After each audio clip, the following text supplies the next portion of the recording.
Welcome to OPHERcoming the Odds. That's right. This is a podcast that you might be watching or listening to. And part of the reason it's called OPHERcoming is because we have Opher Rom with us. And Opher is the best Israeli tour guide in the world. He's incredible. And we're doing an overview every time I get of Israel. If you'd been on our bus, we've got plenty of Opher tie-ins or puns. Yes. But anyway, but here's the thing. Opher, a lot of times when groups go, like I've taken a group before, I'm Bobby Hawk, pastor of Epic Church. He shares so much content. It's overwhelming. Don't steal the words out of my mouth. You spoke right over me. Okay. We're done. All right. But there's so much content on what we call the bus talks. It's just this extra stuff between sites that you're getting. And he gets a lot of requests. Hey, Opher, I'm not going to remember all this stuff, or do you have this stuff written down? And so we just decided, hey, let's do a podcast. So maybe you're listening or watching because you've been on one of Opher's trips, or maybe, I don't know, you heard from somebody else that's been on one of the trips and you're interested in going, or I don't know, maybe you stumbled across it because you're really, really bored at work. I don't know. But either way, we want to promote CHLS. That's our sponsor for this season. I said season because we're expecting to do season 2 after season 1. So we'll have 12 episodes in season 1. Expect to do season 2. Really, I guess that's up to us because we decided we do it. I'm in. I mean, let's see if the sponsor picks us back up. Maybe we'll see. But the CHLS or thechls.org, the Center for Holy Land Studies, an incredible organization. And their whole goal is to get people like you and to me over to Israel, to the Holy Lands of the Bible.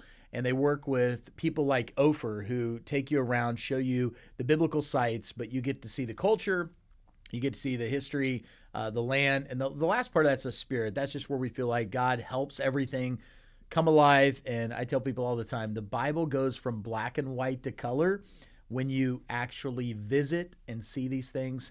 And as you'll see throughout this podcast, and we've even got a specific podcast we'll do in the future, some of the things that we actually read into the Bible, they're not there. We kind of add them later, or we have these ideas. But when you go and see those things firsthand, you kind of learn and you connect. Now, one of the things we ended off with last time towards the end was the Reed Sea, not the Red Sea. It's in Hebrew, it would be translated Sea of Reeds.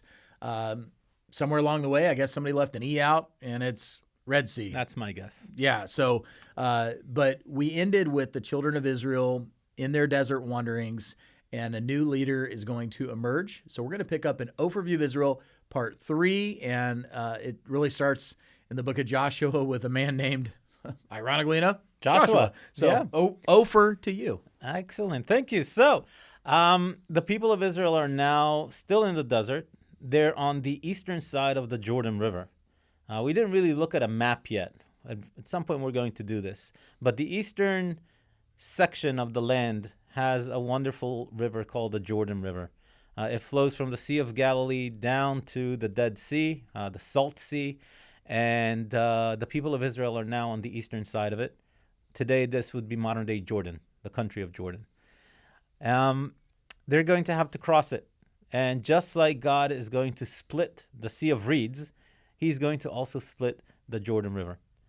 And the people of Israel will cross the Jordan River, and then they're going to have to start conquering the land. This is very important here. Israel is the land in between. And just like modern day, it's all about 3 words: location, location, location.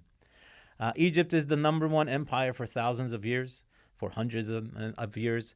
And for better and for worse, everything, good and bad, went through the land of Israel. This is the land bridge that connects the continents of Africa, Asia, and Europe. It's the ancient highway. It is. Both of the number 1 and the number 2 highways of the ancient world go through the land of Israel.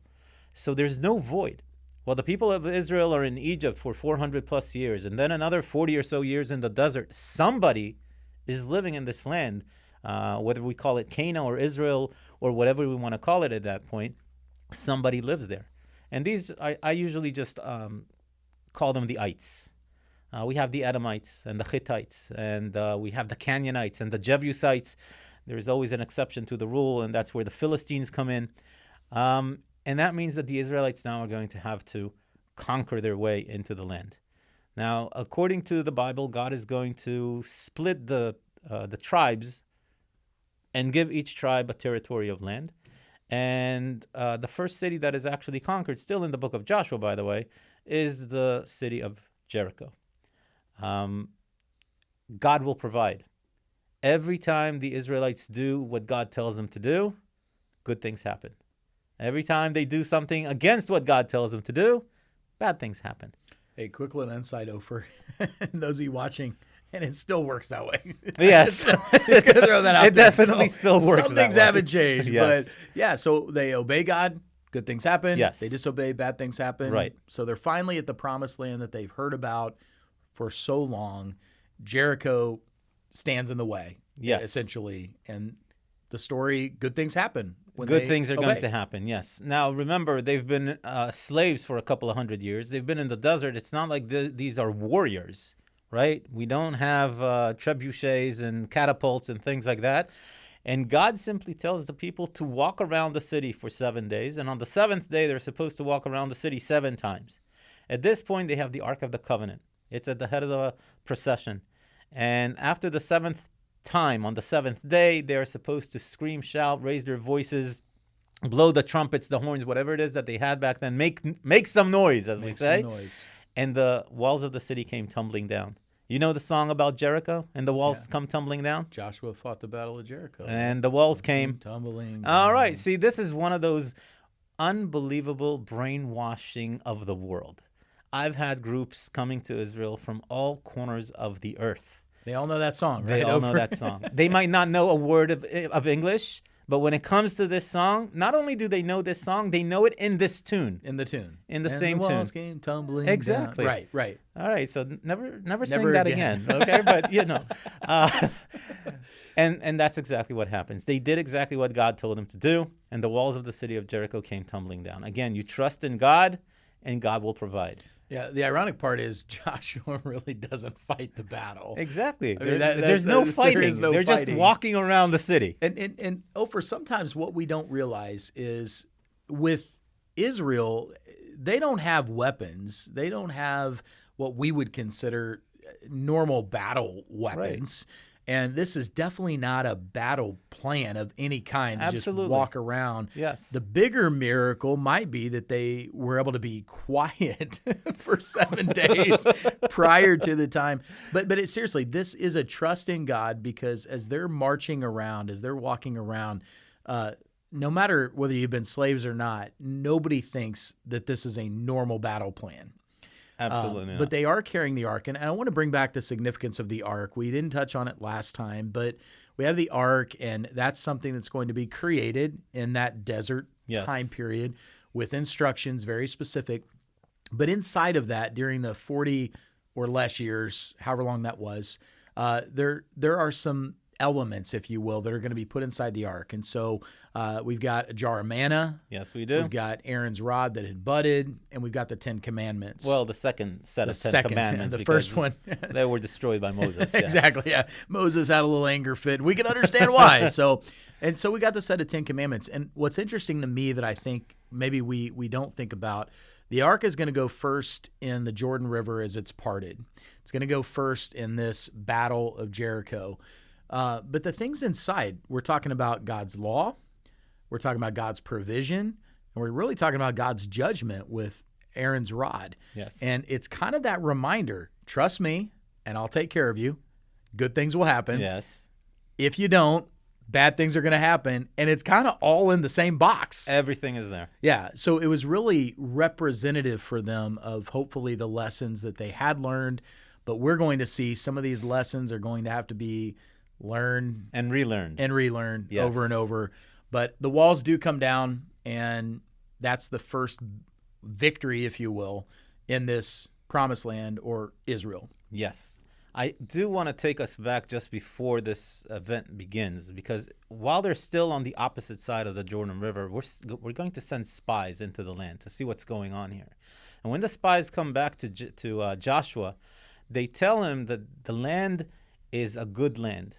And they say it's a land of milk and honey. And, usually what happens, we have our own perception of these things. When we're talking about milk and honey, we're talking about milk. Cow milk usually is what everybody drinks, and we're talking about bee honey. But that's not what they were talking about. We have to remember who the people are. Again, they're not warriors. They're not city dwellers, at least not yet. These are people who are farmers. These are people with goats and no cows, but goats and sheep. And what they're looking for is a place to raise their cattle. Not cattle, sheep. Is it sheep cattle? Yeah, Can I call herds. it a cattle? Herds. Herds, Okay, I they're guess, herds. Yeah. So when the spies return and they tell them this is a land of milk and honey, they're actually talking about date honey. Jericho is the city of dates in the Bible. And they're talking not about bee honey, but, date honey, not bee honey. And they're talking about goat milk. That means there is a place here that the goats can eat and provide good milk. So goat milk and not bee honey, but date honey is what they're talking about. That's why this is a good land. Yeah. When you come into Israel, especially the area that the Israelites come into, we call it a wilderness. The word desert is kind of applicable here, but wilderness is a better translation. And the idea is that this is uninhabited pasture lands. Why do we need pasture lands? Because of all the goats, because the herds that the Israelites are going to bring into the land with them. Yeah. And that's a very important and that issue. is an interesting differentiation, if you will, that, again, probably unless you go to the land, you don't understand that there is desert. Yes, there is. There's desert. Definitely. South part of Israel, and it is hot, and it is arid, and it's what you would think of, at least what I think of when I think of desert. But very it's different easily, than a desert wilderness. is a place that rain just doesn't fall on. But just because the rain doesn't fall there doesn't mean that there's no water. Correct. And that's the important part here. That's why we call it a wilderness rather than a desert, at least in some parts, because there's water both above ground or underground. Yes. And when we say that Abraham came to the land and he saw that it's a good land, or at least better than what he was used to in the desert that he came from, that's what we're talking about. We're talking about the wilderness. Yeah, and then this wilderness, even, we're going to see it, and I'm going to fast forward to New Testament just for a moment, when Jesus is going to go into the wilderness to be tempted by the devil, and that very well is probably this uninhabited land or this pasture land. It doesn't mean that he went all the way to a remote desert location as much as it can just mean he's in the wilderness. He's in the wilderness. Uninhabited land. Exactly. And so, but again, visually, we have desert in our mind. Correct. Like the Sahara or something like that. Yes. So we're in this land of milk and honey. So it's a place where you can raise animals, which that's what they were used to. It's a place of date honey, still is. Still, Silan it's called, by the way. Silan. It's wonderful, by the way. Yeah. So, I mean, still have that. You go to visit, you're going to be able to try that. Yes. And that brings us to a period where they have not conquered, obviously, the land. That's going to take years and years. But they've at least started to do that, and the tribes are going to attempt to spread out. Exactly. And that's where we start picking up with the book of Judges. The book of Judges simply takes us through the different tribes, and we rally usually around the leader, and then we go and fight these ites. And some of the battles we win, some of the battles we lose. Some of the judges are more famous than others. But the idea is that at the end of every portion of the book of Judges, the tribe has settled down somewhere. And then, before we start with the next tribe, with the next portion of the book of Judges, it tells us, and it was quiet for 40 years. Okay, again, that number, 40 years, is going to come up again and again and again. Again, it means a long time is passing, and it was quiet for 40 years. Now, they sometimes overlap. Okay, so it's not 40 years and then another 40 years for the next tribe and another 40 years for the next tribe. It's just quiet for 40 years. And this settling process, settlement of the tribes takes, give or take, 200 or so, 250 years. All the tribes have settled down, except for one tribe, the tribe of Levite. The tribe of Levite was the only one during the desert time that did not participate in the event of the golden calf while Moses was up with God. And therefore, the tribe of Levite was chosen to be the representative of the people, to be the link between God and the people. They're the ones who are going to serve either at the tabernacle, when we have just the Ark of the Covenant in the middle of the desert, or at the temple later on. And because they are the servants here, or the link between God and the people, they don't have a territory of their own. Rather, they will have a city of Levites in every single one of the tribes. So they're a representative of the Levite tribes and all the other tribes in the territories of the land of Israel. Everyone's settled down. Everything seems to be going great. But then we look around, and the people of Israel see that all the rest of these ites, all the other people around them, they have a king. And they want a king as well. They're kind of jealous. The idea of a king is interesting. And they go to the prophet of the time, who goes to God, and God, I can't say, is thrilled with the idea of a king, but he's willing to give it a try. And they find somebody that God likes and the people like. And he becomes the first king of the Israelite people. We're talking about King Saul. And he's a pretty good king, to be honest with you. Everything seems to be going well. He rules justly. But then he meets an enemy in the field. Just because they've settled down doesn't mean that there's no war anymore. And they're going to meet an enemy in the field that nobody wants to mess with. The last of the giants of the Philistine people, a guy called Goliath. Everybody knows the story. This is probably one of the most famous battles in the Bible. The story of Goliath and and it's crazy because this story, Opher, this analogy of this story, it's used beyond the Bible. Right? Absolutely. It's sports analogies. OPHERcoming the odds. Come on. Goliath and all that. And what's interesting, I don't want to take off too much on this, but what's interesting to me is in those analogies, it's always David is the underdog. Right. And if you read the story, that's actually backwards. Yes. David was never the underdog. Absolutely Israel was not. never the underdog. Absolutely But we not. tell it as an underdog story because the smaller guy with less battle experience takes on this giant who is this, this warrior who's won all these battles. But if we really think about it, this is another one of those things that we read into the story, which doesn't make us a whole lot different than Israel at the time, where they continue to turn to other gods or allow other things to get in the way. Because if you think of yourself as an underdog in the story, well, then I guess you are. But technically, when God was on your side, exactly, just like Jericho, didn't make sense. March around, then blow horns, and then expect walls to fall. That just doesn't make sense.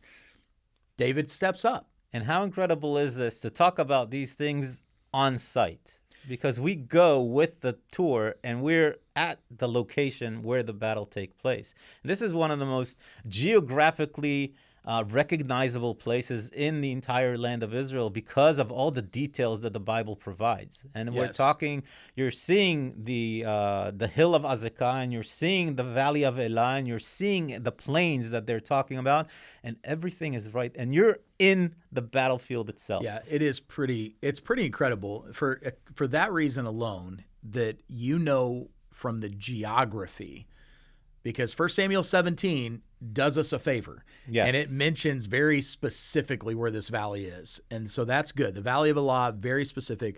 So you're there. The other thing I like about it, at least up to the point of when we're recording this, is some places you go, most places you go, there's a level of commercialization. Sure. It's understandable.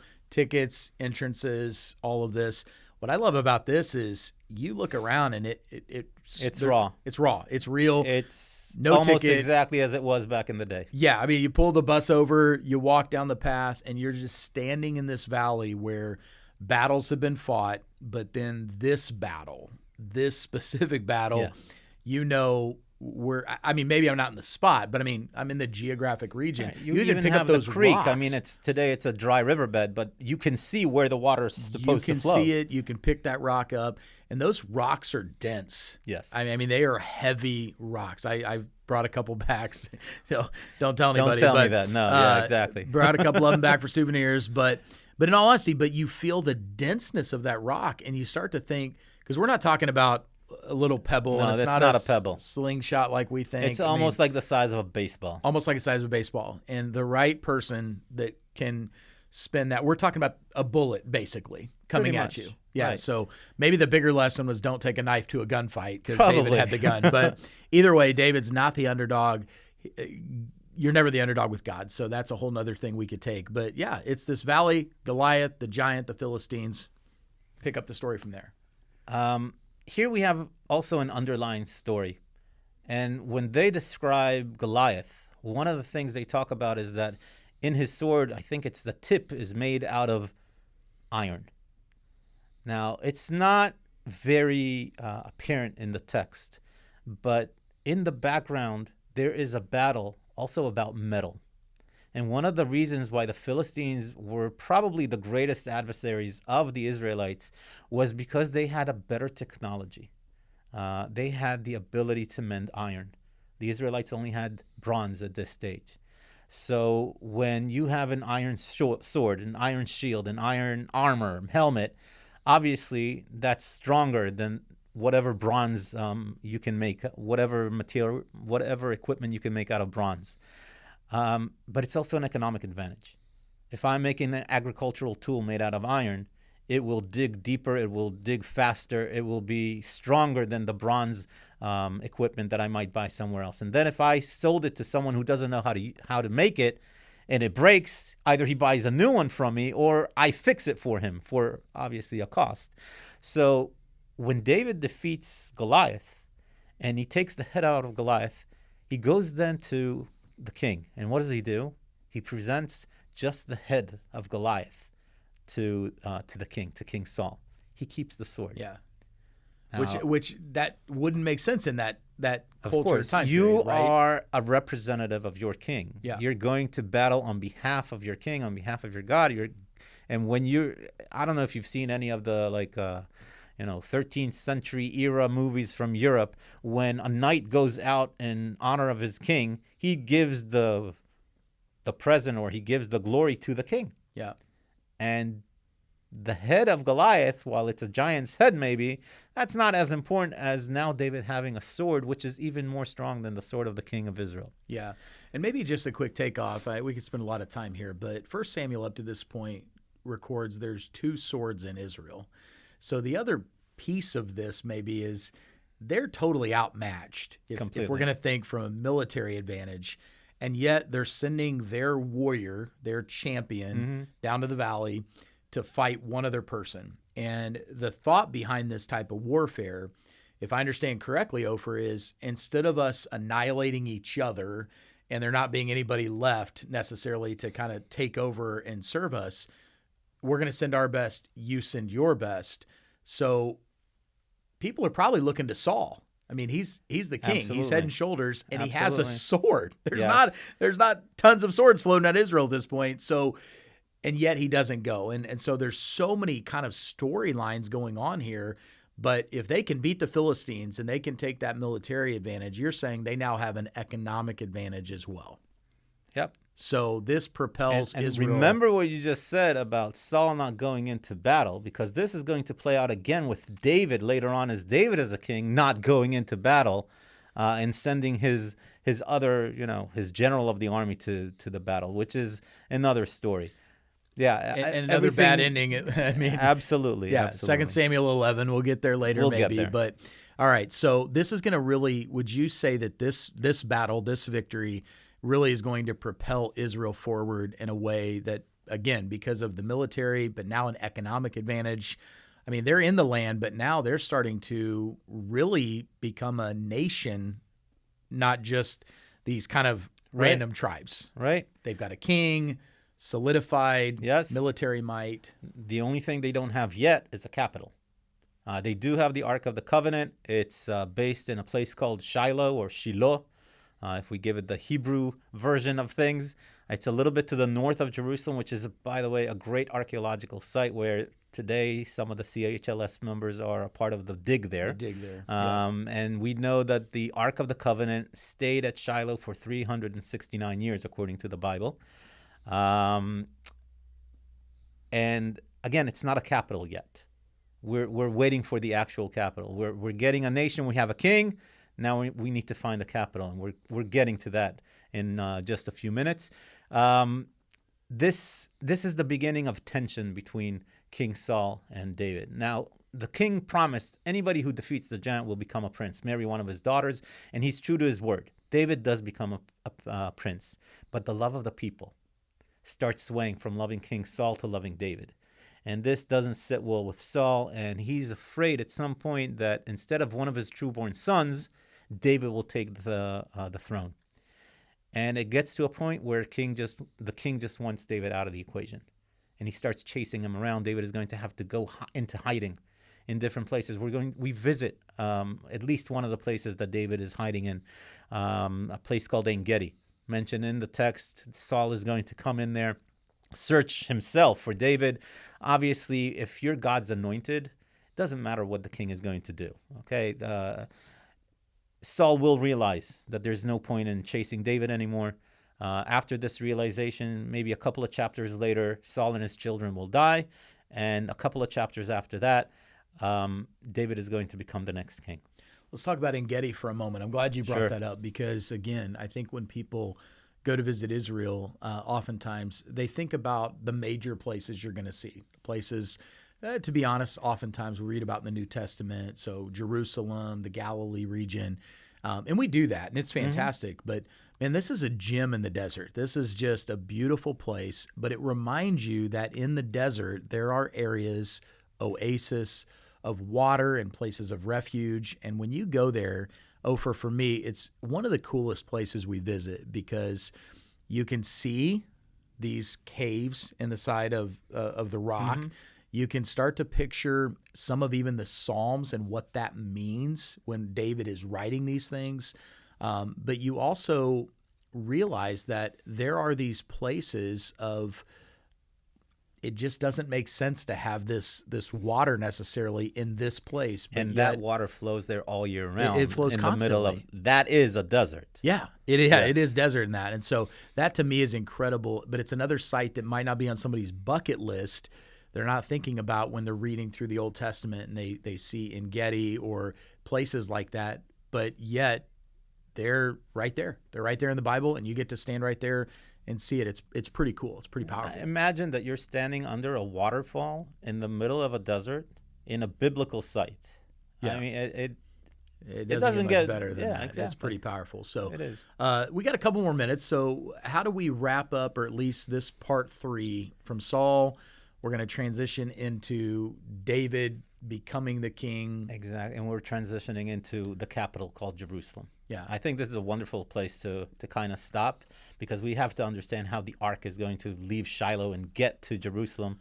A little biblical humor in there as well that we're going to talk about, but I guess that'll be in the next podcast. We'll do it in the next one. But as we get David, we're going to develop a capital, and that's really going to bring Israel to its pinnacle up to this point. He's considered the greatest conqueror that the Israelites have. Yes. And we're going to expand the scope of his rule to a size no one imagined. Yeah. And so we'll get there in the next time. Again, a shout out to the Center for Holy Land Studies for being our kind of title sponsor for this podcast, season 1. Really excited. I hope you're learning from this. The goal is to just start with doing an Opher view of Israel, but understanding the history. How does it connect to the Bible? And then the ultimate takeaway is, how does this connect to you and maybe your life? And one of the things Opher mentioned was, well, when the Israelites did good and followed God, good things happen. And when they didn't do good and didn't follow God, bad things happen. And whether you want to call that reaping and sowing, some people might call that karma. Here's the deal. When you live your life to trust in God and believe God and do what God tells you to do, he blesses. And when you don't, he can't bless you. And so maybe that's the biggest takeaway so far for me, is just to make sure, let me learn from history so I don't necessarily repeat history. And that's one of the lessons that Israel had to learn over and over. And if we're honest, we probably do too. But hopefully you're enjoying this. Join us. This is the 3rd episode of our 12-episode season. So we'll continue with David and the capital and how Jerusalem comes to be. We'll talk about all that in the next episode in October. We hope to see you again then.